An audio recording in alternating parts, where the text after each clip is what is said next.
Sa bukid, nagsisimula ang tahimik na kwento ng buhay.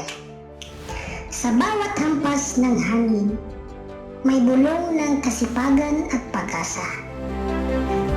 Dito, hindi minamadali ang oras. Ang bawat patak ng pawis may dalang pangarap. Sa bawat damong aking tinatanggal, parang mga alalahanin dahan-dahang binibitawan. Ang lupa tahimik pero puno ng aral. Itinuturo nito ang tiyaga, ang pagiging matatag, at ang simpleng kasiyahan sa maliit na bagay. Sa ilalim ng araw, habang ako'y naglilinis ng bukid, naiisip ko, ganito pala ang buhay. Hindi laging madali, pero laging may saysay. Ang bawat galaw may kahulugan.